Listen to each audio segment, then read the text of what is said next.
Magandang araw po, Sir Reggie.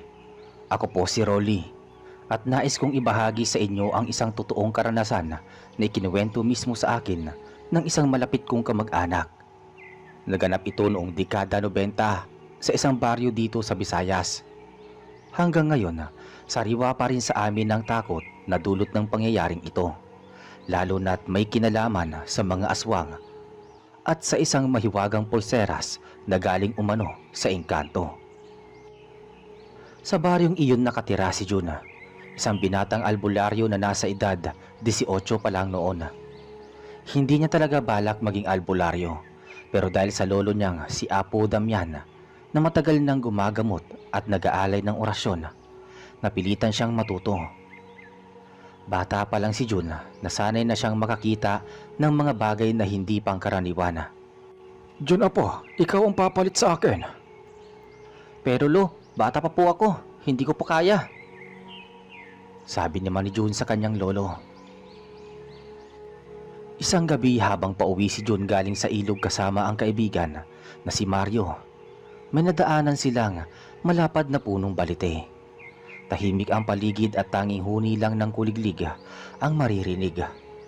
Bigla na lang lumamig ang hangin at may lumitaw na isang nilalang na hindi nila maipaliwanag. Jun, may nakikita ka rin ba? Bulong ni Mario habang nanginginig. Isang nilalang na mistulang matangkad na lalaki, maputi ang balat at makislap ang mga mata. Yun ang lumapit kay June. Hindi ito ordinaryong tao at dama nila ang kakaibang presensya nito. Binata, nakikita ko ang dugo ng manggagamot sa'yo. Ikaw ang susunod na tagapagtanggol ng inyong lugar. Wika ng nilalang na parang musika ang tinig. Hindi makapagsalita si June, tanging pagtango lang ang naisagot niya. Doon iniabot ng nilalang ang isang pulseras na yari sa itim na bato at tila ginto ang gilid. Isuot mo ito. Kapag dumating ang kadiliman, ito ang magsisilbing gabay at sandata mo laban sa mga nilalang na uhaw sa dugo. Sabi pa ng nilalang at bigla itong naglaho. Iniwan silang tulala. Pag uwi nila, ikinuwento agad ni June kay Mang Celso, ang matandang albularyo sa kabilang baryo, na minsan ay tinulungan siya. John, hindi lahat ng regalo ng engkanto ay ligtas. Pero kung totoo ang sinasabi mo, malaking tulong ito. Ingatan mo ang pulseras dahil kapag nalaman ng mga aswang, ikaw ang kanilang pagbubuntunan ng galit. Nang gabing yun, habang nasa kubo si June, biglang nag-init ang pulseras sa kanyang kamay. Hindi siya mapakali. Lumapit si Ligaya, pinsan niyang nagtatakang nanlalamig at nanginginig ang katawan. Kuya John, ang sakit. Para may humihigop ng lakas ko. Umiiyak na wika ni Ligaya. Napansin ni June na sa labas ng bahay may aninong gumagalaw. Mabilis niyang kinuha ang langis at orasyon na itinuro ng kanyang lolo. Mario, bantayan mo si Ligaya. May masama sa labas. Utos ni June. Jun, baka aswang yan. Sagot naman ni Mario. Dahan-dahang lumabas si June at nakita niya ang isang matanda na nakatungo sa bubong ng kanilang bahay. May mahabang kuko at mata na kumikislap sa dilima. Isa kang albularyo at iyan ang pulseras na matagal na naming hinahanap. Garalgal na wika ng matanda. Doon niya napagtanto, hindi basta regalo ang porselas. Isa itong bagay na pinagnanasaan ng mga aswang. Nang gabing yun, habang hawak ni June ang pulseras, ramdam niyang lalong umiinit ito. Ang matandang aswang na nasa bubungan ay dahan-dahang bumaba. Ang mga kuko nitong mahaba ay tila mga pangil na handang dumurog ng laman. Jun, pumasok ka na. Huwag kang lumabas. Sigaw ni Mario. Pero hindi umatras si June. Kahit kabado, inalala niya ang bilin ng kanyang lolo. Kumuha si June ng langis mula sa bote at pinahid sa kanyang mga palad. Pagkatapos ay binigkas ang dasal na natutunan niya mula kay Apo Damian. Asin at apoy, ilayo ang kadiliman. Huwag mo kaming lapitan. Biglang kumislap ang porselas at isang liwanag ang bumalot sa katawan ni June. Napatras ang aswang, nangangalit ang muka. Hindi ka magtatagal, binata. Ang pulseras na iyan ay hindi para sa'yo. Kukunin namin yan. Malakas na sigaw ng aswang bago ito tumalon at naglaho sa dilim ng gabi. Huminga ng malalim si June at agad na pumasok ng bahay. Jun, nakita mo ba? Aswang nga. Oo, at babalik yun. Hindi sila basta sumusuko. Nanlalamig pa rin ang pinsan niya at para bang may kung anong lakas na patuloy na humihigop sa kanya. Agad siyang nagdasal at hinaplos ang pulseras. Dahan-dahang uminit ito at parang may dumaloy na enerhiya sa katawan ng babae. Unti-unting bumalik ang kulay sa muka ni Ligaya. Salamat, Kuya Jun. Kinabukasan, dumiretso si Jun kay Mang Celso upang humingi ng payo. Lucelso, totoo nga, sinusubukan akong atakihin ng aswang kagabi pero umatras sila nang lumiwanag ang pulseras.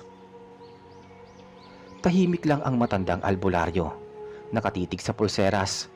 Maya-maya'y nagsalita siya. John, hindi basta-basta yan. Ang pulseras na hawak mo ay isang pamana ng mga engkanto. Noon pa man, pinagnanasaan na ito ng mga aswang dahil ito lang ang tanging bagay na kayang magpahina sa kanila.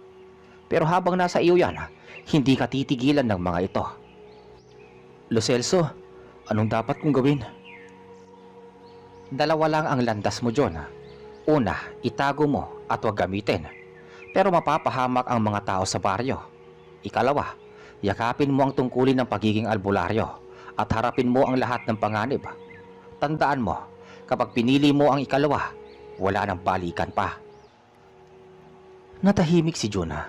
Bata pa siya at hindi niya alam kung kakayanin niya ang responsibilidad. Pero naalala niya si Ligaya at ang takot na dinanas ng kanyang pamilya. Lucelso, kung totoo ito ang tadhana ko, pipiliin ko ang ikalawa. Hindi ako pwedeng tumakas. Tumango ang matanda. Kung ganon, simula ngayon, hindi ka na basta binata. Isa ka ng tagapagtanggol. Pagsapit ng gabi, muling nag-init ang pulseras. Alam na ni Jun na malapit na namang umatake ang mga aswang. Ngunit ngayon alam niya na ang papel niya. Handa na siyang lumaban. Kinagabihan matapos ang usapan nila ni Mang Celso, umuwi si Jun na mabigat ang pakiramdam. Tahimik ang buong baryo pero dama niya ang kakaibang simoy ng hangin. Parang may kasamang amoy ng dugo at bulok na karne. Pagdating sa kanilang kubo, sinalubong siya ni Mario. Jun, buti at dumating ka. Kanina pa ako nag-aabang. Ang mga manok sa likod biglang nagkawalaan. Tapos nakita ko, may isa na lang na natira pero butot balahibo na lang. Napakagat labi si Jun. Nandito na naman sila, sabi niya. Habang nagsasalita siya, biglang kumidlat sa langit. Sa sandaling liwanag, nasulyapan nila ang ilang aninong gumagalaw sa paligid ng mga puno. Hindi lang isa, kundi 3 o 4. Jun, ang dami nila ngayon. Hinawakan ni Jun ang pulseras. Ramdam niya ang tindi ng init nito. Halos parang nasusunog ang kanyang balat.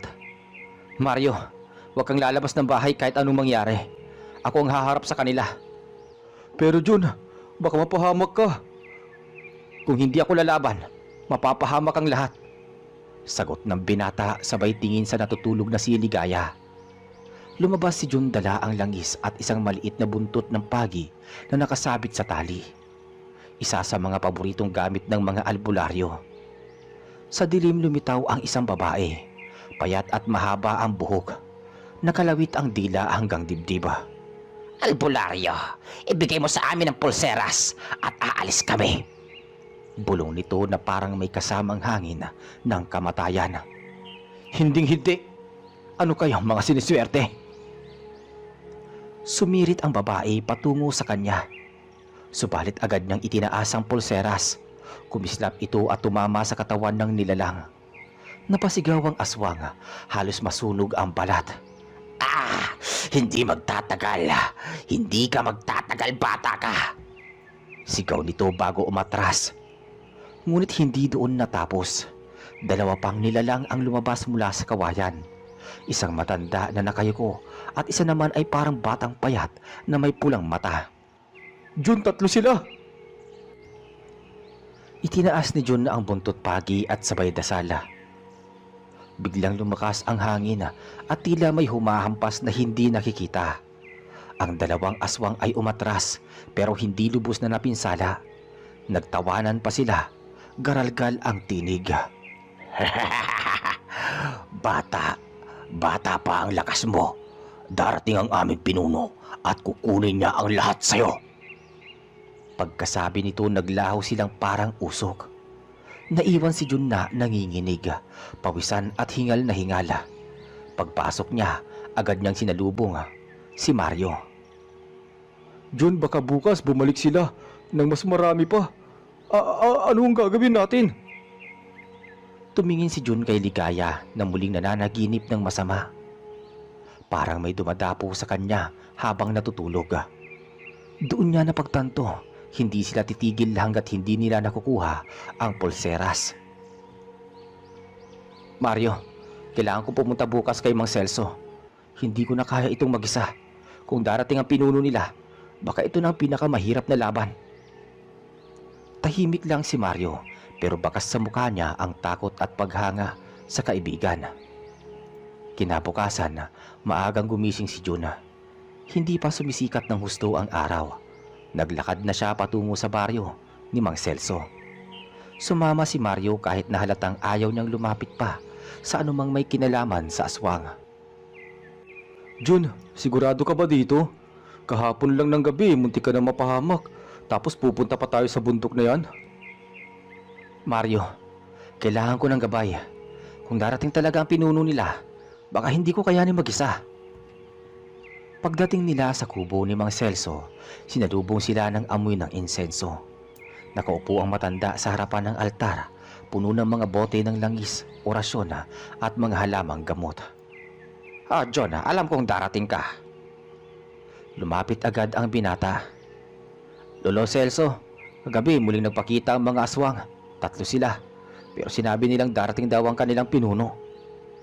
Kung totoo ang sinasabi nila, malaki ang problema. Ang pinuno ng mga aswang dito sa kabundukan ay si Alfonso, isang nilalang na dating tao. Isa siyang albularyo noon na naglakad sa madilim na landas. Albularyo? Ibig sabihin, dati siyang kagaya ninyo, natin? Oo, pero ginamit niya ang kanyang kaalaman para sa kasakiman. Nakipagkasundo siya sa mga nilalang ng dilim. Dahil doon, naging pinuno siya ng mga aswang.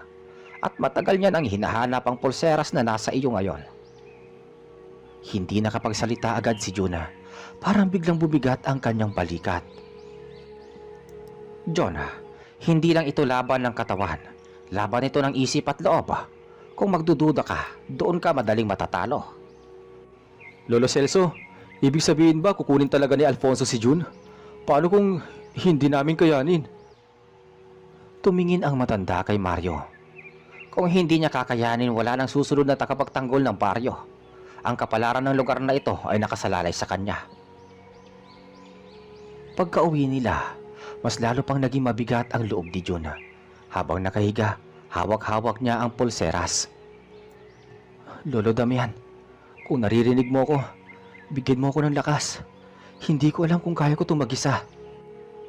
Bulong niya sa kanyang yumaong lolo. Ngunit sa kanyang pag-idlip, may narinig siyang tinig sa isip niya. Hindi boses ng tao kundi tila galing sa pulseras mismo.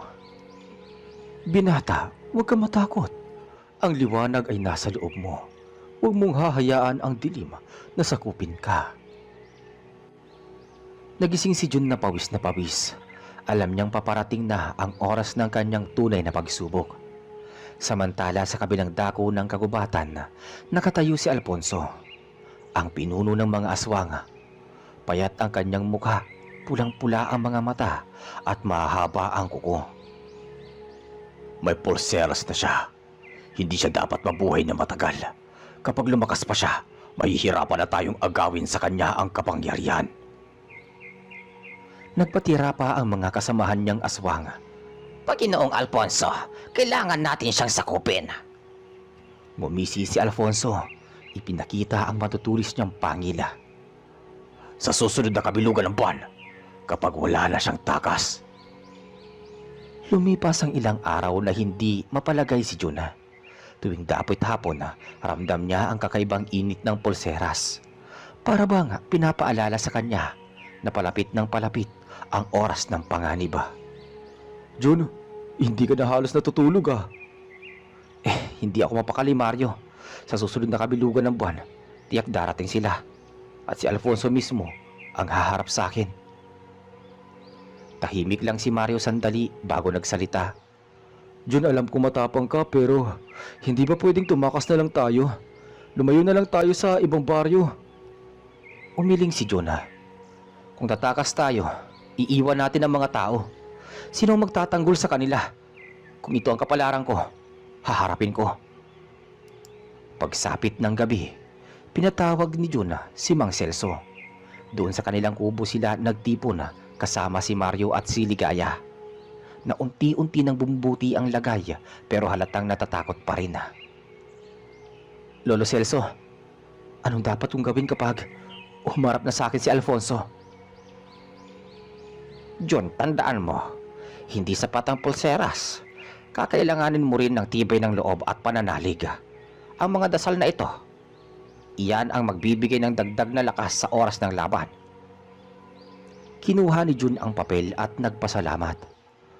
Lolo Celso, natatakot ako pero hindi ako uurong. Lumapit naman si Ligaya. Kuya Jun, naniniwala ako sa'yo. Kung hindi dahil sa'yo, baka nawala na ako ngayon. Labanan mo sila para sa ating lahat. Nagpatak na ng luha si Juna at lalong pinatatag ng mga salitang yun ang kanyang loob. Kinabukasan, kumalat sa baryo ang balita. Ilang alagang baka at kambing ang natagpo ang wala ng laman, tanging balat at buto ang naiwan. Nagsimula nang magpanik ang mga tao. Mga aswang! Hindi na tayo ligtas! Sigaw ng isa. Kailan ba matatapos ang takot na ito? Dagdag ng iba. Tumayo si Jun sa gitna ng tao. Makinig kayo. Hindi ko kayo pababayaan. Hanggat nandito ako, hindi sila magtatagumpay. Pero kailangan ko ng tulong ninyo. Pagsinti kayo ng apoy, maglagay ng bawang sa inyong mga pintuan at magdasal tayo. Tahimik ang mga tao. Unti-unting lumapit ang ilan at tumango. Bagamat halatang takot pa rin. Pagdating ng gabi, maliwanag ang buwan. Hindi pa man lubos na kabilugan, ramdam na ni Jun ang malakas na enerhiya ng dilima. Muling nag-init ang pulseras at halos parang kumikirot ang kanyang balat. Mario, bantayan mo si Ligaya. Lolo Celso, salamat sa lahat. Kung hindi ako makabalik. Shh! Huwag mo sabihin yan, Jun. Babalik ka. Baliw ka talaga. Ikaw ang tinakdang tagapagtanggol, di ba? Huminga ng malalim si Jonah. Tumungo sa gilid ng kagubatan.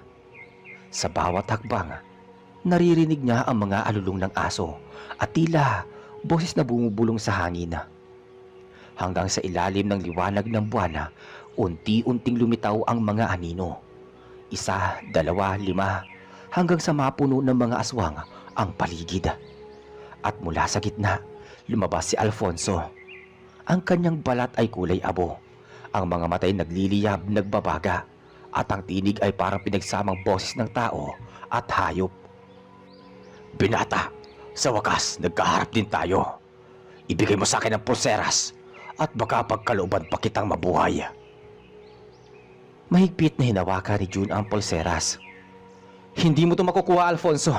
Hanggat ako ay may hawak, hindi mo magagawa ang kasamaan mo. Natawa si Alfonso, malakas at nakabibinging halakak. Tingnan natin kung hanggang saan ang tapang mo, binatang albularyo. At sa isang iglap, sumugod ang mga kasama. Sabay-sabay na umataki kay Jun. Sa gitna ng liwanag ng buwan, sabay-sabay na umataki ang mga aswang. Tumalon sila mula sa mga puno. Mabilis at matutulis ang mga kuko. Si Jun kahit na nanginginig sa kaba, agad na itinaas ang pulseras. Kumislap ito ng matindi at tila may pader na liwanag na bumalot sa kanya. Tumama ang dalawang aswang ngunit para silang tinulak pabalik ng hangin. Sigaw ng isa, sumigaw ng malakas habang umuusok ang balat na nadikit sa liwanag. Napasigaw si Mario mula sa malayo. Jun, ingat ka! Ang dami nila! Humakbang si Alfonso, mabagal pero nakatindig balahibo. Hindi ka magtatagal, binata. Kahit anong lakas ng pulseras, bata ka pa rin. Wala kang karanasan sa pakikipaglaban. Bago pa man siya makalapit, dalawang aswang ang muling sumugod. Agad nagdasal si Jun, hawak ang buntot pagi. Pinagpapalo niya ang hangin gamit ang buntot pagi at biglang umatungal ang mga aswang. Parang nasusunog ang kanilang laman kahit walang apoy. Isa ang natumba at gumapang palayo, habang ang isa'y naglaho sa anyo ng malaking itim na ibon. Ngunit kahit natalo ang ilan, mas lalo pang dumarami ang dumarating. Mula sa bawat sulok ng kagubatan, may lumalabas pang iba. Ang kanilang mga matay pulang-pula at ang mga ngipin ay kumikislap sa talima sa ilalim ng buwan. Hindi matatapos ito, John. Hanggat hindi mo ibinibigay sa akin ang pulseras, buburahin namin ang buong baryo. Huwag mong itadamay ang mga walang kinalaman. Kung ako ang gusto mo, ako ang harapin mo. Ngumisi si Alfonso at sa isang iglap, bigla siyang nasa harap mismo ni Juna. Mas malapit, mas nakakatakot. Ang amoy ng kanyang hininga ay mabaho, parang bulok na bangkay. Matalino kang bata, pero hindi sapat ang tapang mo. Bulong niya, sabay hugot ng mahaba niyang kuko. Muntik nang tamaan si Juna, pero kumislap muli ang pulseras. Sa lakas ng liwanag, napatas si Alfonso, napapikit at umatungal. Hindi pa ngayon. Pero tandaan mo, binata, sa kabilugan ng buwan, ikay magiging akin. Sa susunod, tandaan mo yan. At sa isang malakas na alulong, naglaho ang lahat ng aswang. Naiwan si Jun na hingal, pawis na pawis at halos mawala ng lakas. Maya-maya lumapit si Mario, halos lumuha. Jun, muntik na yun. Akala ko katapusan mo na. Mario, hindi pa tapos to. Kung ang laban kanina ay mahirap na, mas malala pa ang darating mismo sa susunod na kabilugan ng buwan. Dumating si Mang Celso, dala ang kanyang tungkod at isang lampara. John, nakita ko ang nangyari. Malapit na ang oras. Kailangan natin maghanda. Hindi lang ikaw, kundi ang buong baryo. Kapag dumating si Alfonso sa kabilugan ng buwan, hindi lang pulseras ang kailangan mo. Kailangan mo rin paninindigan ang pagiging albularyo. Tumango si John, bagamat ramdam niya ang bigat ng mga salita. Ang takot ay naroon pa rin, pero may halong determinasyon. Kung ito ang huling labang ko, sisiguraduhin kong hindi siya magtatagumpay. Samantala kinabukasan, maaga pang nagpunta si Jun kay Mang Celso. Dala niya si Mario habang naiwan si Ligaya sa bahay para magbantay. Sa kanilang pagdating, sinalubong sila ng matandang albularyo na tila may mabigat na iniisip. John, nakita ko kagabi ang liwanag mula rito. Halos lamunin ka ng dilim. Pero ang pulseras ay lumaban. Lolo Celso, ramdam ko na mas malakas pa ang darating.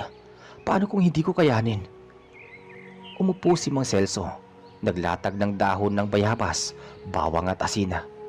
Hindi lang ikaw ang lalaban, John. Kailangan magkaisa ang buong baryo. Ang mga tao, kahit takot, dapat patutong ipagtanggol ang kanilang sarili. Ang laban na ito ay hindi lang laban ng isang albularyo, kundi laban ng lahat. Kaya nang hapon ding yun, pinatawag nila ang mga taga-baryo. Nagtipon ang lahat sa may maliit na kapilya sa gitna ng nayon. Ang mga matatanda, kababaihan at maging mga kabataan ay nandoon, halatang balisa. Tumayo si Jun sa harap nila. Mga kababaryo, alam kong matagal na kayong takot sa mga aswang. Hindi ko itatanggi. Totoo silang lahat at nakita ko mismo ang pinuno nila. Ngunit hindi tayo dapat pangunahan ng takot. Nais kong tulungan niyo ko na protektahan ang bawat tahanan. Tahimik ang lahat hanggang sa may magsalita na isang matanda. Paano mo kami matutulungan, John? Bata ka pa. Paano mo malalabanan ang pinuno nila? Huminga ng malalim si Jonah.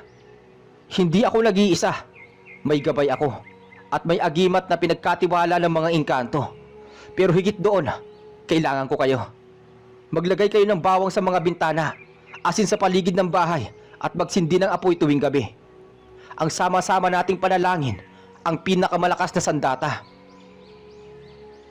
Muling nag-ingay ang mga tao. Unti-unting tumango ang ilan at may mga nagsimulang maghanda ng mga bawang at asin. Sa mga sumunod na araw, abala ang buong baryo. Ang lalaki nagpuputol ng kahoy para gawing sulo. Ang mga babae na may naglalagay ng bawang at dahon ng bayabas sa bawat sulok ng kanilang bahay. Ang mga batay tinuturuan ng matatanda na huwag lumabas sa gabi. Jun, tignan mo, sinusunod nila. Hindi dahil sa akin, Mario. Dahil sa sawa na sila sa takot. Gusto nilang lumaban. Samantala si Mang Celso ay nagturo kay Jun ng mas malalim na dasal at orasyon. Sa kanilang harapan, sinindihan niya ang insenso at binigkas ang mga sinaunang salita. Jun, tandaan mo, ang dasal ay hindi lang salita. Ito'y lakas ng loob at pananampalataya. Kung magdududa ka kahit kaunti, mawawalan ito ng bisa. Mahigpit na pinakinggan ni Jun ang bawat turo ng albularyo. Gabi-gabi yon bago matulog. Iniukit niya sa isipan ang bawat salita ng orasyon.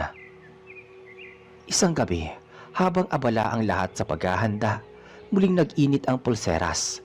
Dama ni Jun na malapit na ang laban, ngunit kasabay nito, may narinig siyang bulong, parang tinig ng engkanto na nagbibigay ng pulseras. Binata, malapit na ang kabilugan ng buwan. Huwag kang bibitaw. Ang liwanag ay nasa iyong puso. Wika ng nilalang. Napahinto si Jun at napatingin sa kalangitan. Ang buwan halos buo na.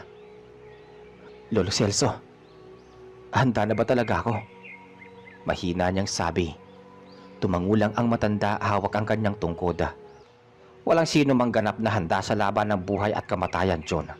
Pero tapang, hindi ka wala ng takot. Ito'y ang pagpili na lumaban kahit natatakot ka. Lumipas ang ilang araw nang walang katahimikan sa baryo. Lahat ay abala sa paghahanda at sa bawat gabi may sindi ng sulo at usok ng insenso na bumabalot sa paligid ng mga bahay. Ngunit ngayong gabi, kakaiba ang pakiramdam ni Juna. Nakatayo siya sa gitna ng bakuran ng nila. Hawak ang buntot pagi at nakasuot ang pulseras na bigay ng engkanto. Ang buwan sa langit ay bilog na bilog, tila nakamasid mula sa taas. John, eto na yon. Ang gabi ng kabilugan ng buwan, hindi na sila magtatago. Darating sila para kunin ang pulseras at ang kaluluwa mo. Jun, sigurado ka ba na kaya mo? Kung gusto mo, sama-sama tayong lalaban, pati ako. Lalapit na rin ako. Mario, hindi ko kayo isasama sa panganib. Pero salamat. Kung damating man ang oras, kailangan kong lumaban. Eksaktong 12:00 ng gabi, biglang humuni ng malamig ang hangin mula sa kagubatan.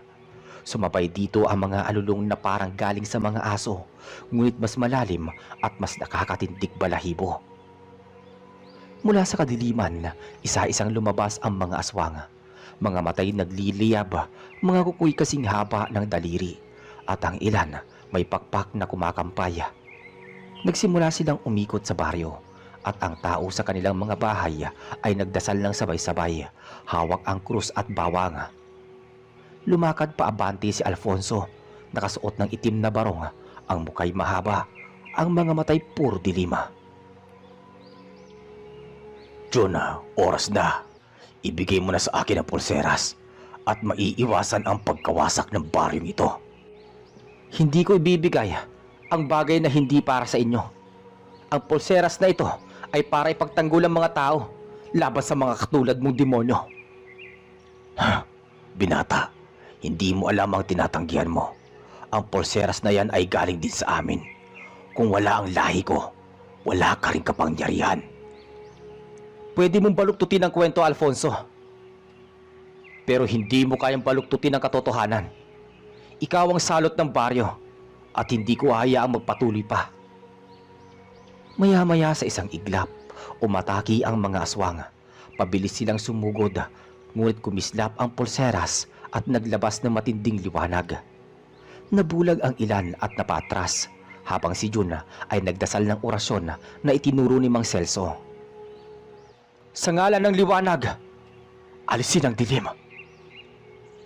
Umalingaw-ngaw ang kanyang tinig at mula sa pulseras lumabas ang tila apoy na puti. Tinamaan ang dalawang aswang na agad na napapasigaw at naglaho sa hangin. Ngunit si Alfonso ay nananatiling nakatayo, walang takot. Magaling binata, pero ako ang tunay na kalaban mo. Sa isang iglap, lumipad siya at lumapag sa harap mismo ni Jun. Napatras si Mario at napasigaw. Jun, mag-iingat ka! Humarap si Jun, hawak ang buntot pagi. Ngunit sa unang salpukan, ang lakas ni Alfonso ay halos tumilapos siya. Muntik nang matanggal sa kanya ang pulseras kung hindi niya agad ito nahawakan. Ngumisi ang aswang, naglalaway ang matutulis na ngipin. Mahina ka pa rin, hindi sapat ang tapang. Ibibigay ko sa iyo ang pagpipilian, binata. Sumama ka sa akin at magiging makapangyarihan ka o mamamatay ka ngayong gabi. Tumayo si Jun kahit nanginginig ang tuhod. Tinitigan niya ang pinuno ng aswang. Mas pipiliin ko mamatay kesa maging katulad mo, demonyo ka. Sa sagot niyang iyon, biglang lumakas ang pulseras. Kumislap ng mas maliwanag kaysa sa dati at halos matabunan ng liwanag ang buong paligid. Napatras si Alfonso, sumigaw ng malakas at nagbago ang anyo. Naging mas malaki, mas nakakatakot. Ang balat niya'y kumunot at ang kanyang mga kukuya parang patalima. Kung ganon lalaban tayo hanggang kamatayan. Sumiklab ang kagubatan sa liwanag ng buwan at apoy mula sa sulo ng mga taga-baryo. Ang sigawan at dasal ng mga tao'y naghalo sa hangin habang nakatutok ang lahat sa banggaan ni Jun at Alfonso. Mabilis na sumugod si Alfonso. Ang mga kukoy kumikislap sa ilalim ng liwanag. Umilag si Jun, sabay hampas ng buntot pagi. Tumama ito sa braso ng halimaw at nag-iwan ng itim na paso. Malas na bata. Hindi mo alam ang kapangyarihan na kinakalaban mo. Muling umikot si Alfonso at lumipad pataas, sabay pababa na parang paniki. Napatigil si Jun at itinaas ang kamay kasabay ng pagsiklab ng pulseras. Nanginginig parang kalasag ang liwanag na humarang sa atake. Tumalbog si Alfonso, ngunit sa halip na mahina, lalo siyang nangitngit. Jun! Huwag kang titigil! Ipinikit ni Jun ang mga mata nang marinig niya ang sigaw ni Mario at sinambit ang orasyon na tinuro ni Mang Celso. Habang binibigkas niya ito, mas lalo pang lumiwanag ang pulseras. Ngunit ramdam niya rin ang bigat, parang hinihigop ang kanyang lakas. Maya-maya lumapit si Mang Celso at sumigaw, hawak ang kanyang tungkod. John, tandaan mo, hindi lang galing sa pulseras ang kapangyarihan.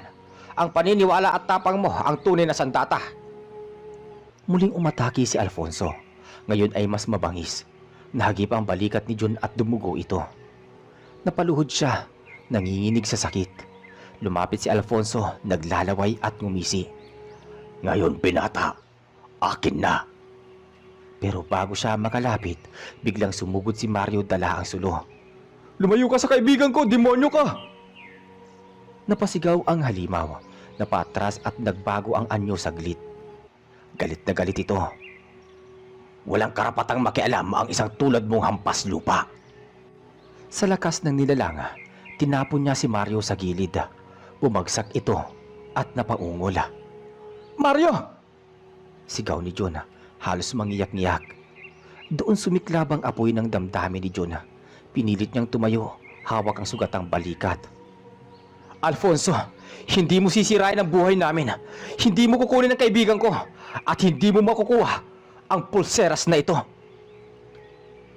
Kumislap ang pulseras nang mas matindi kaysa sa dati. Ang liwanag ay tila apoy na kumalat sa buong katawan ni Jun. Ang kanyang mga matay kumislap. kumislap ng puti at ang buntot pagi parang nagkaroon ng sariling ningning. Napatigil si Alfonso, tila natakot sa unang pagkakataon. Imposible! Wala ka pang sapat na lakas para dito.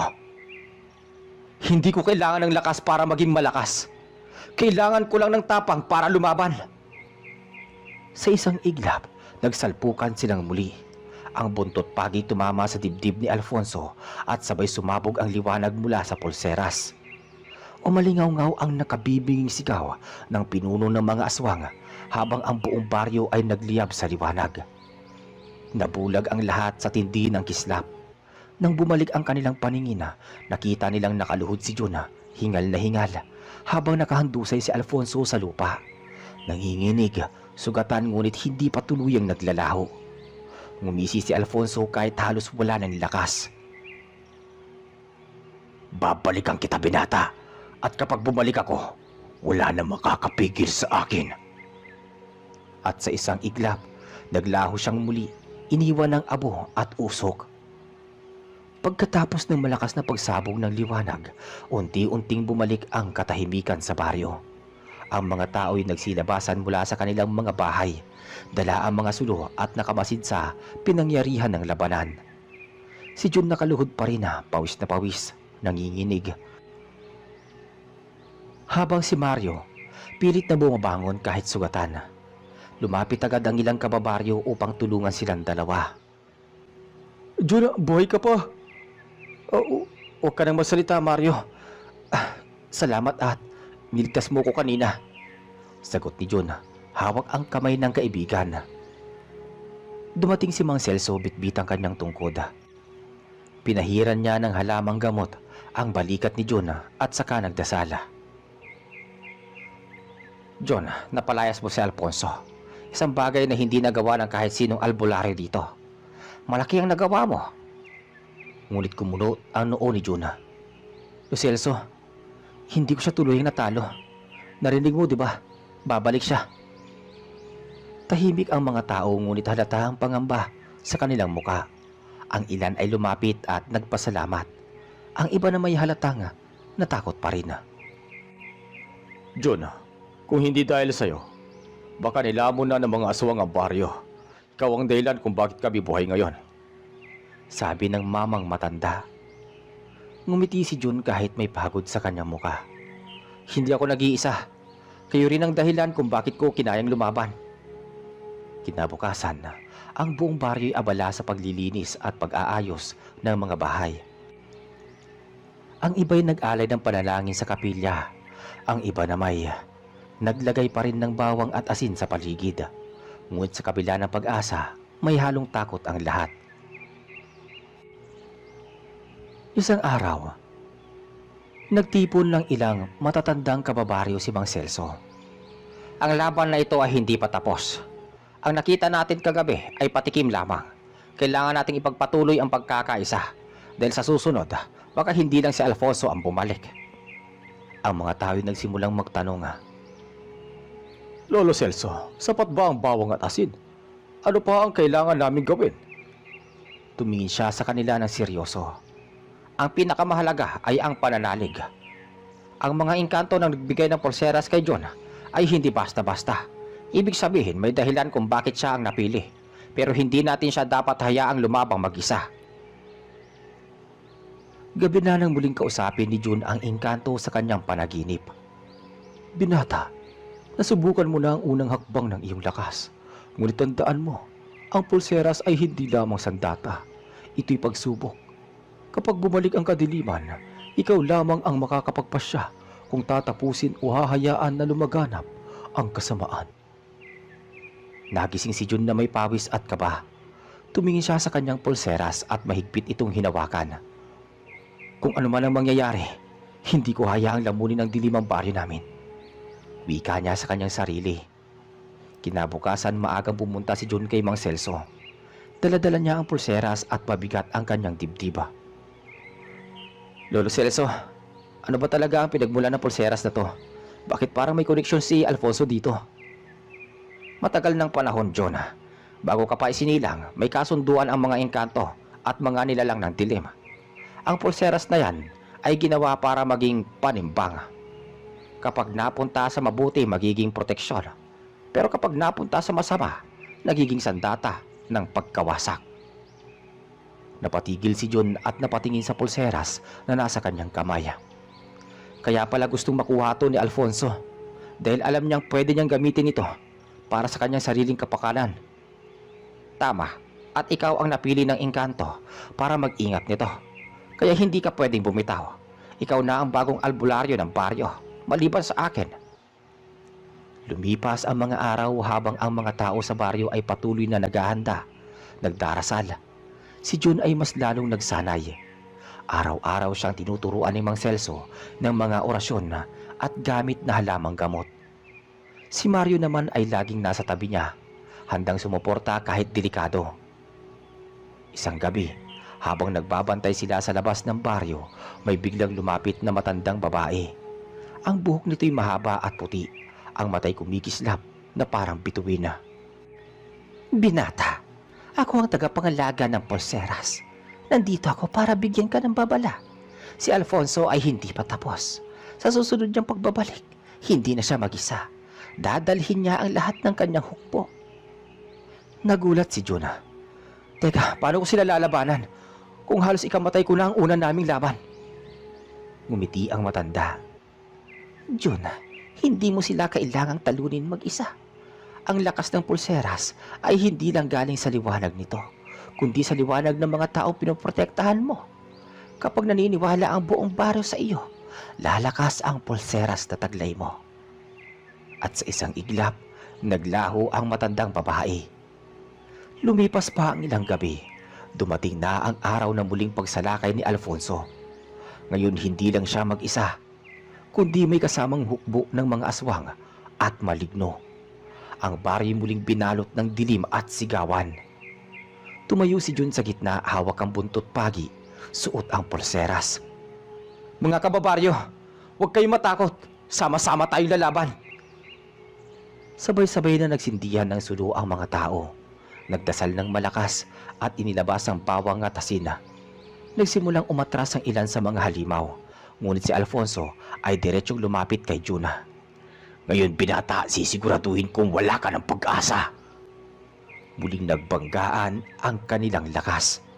Ngunit sa pagkakataong ito, ang liwanag mula sa pulseras ay mas malakas din.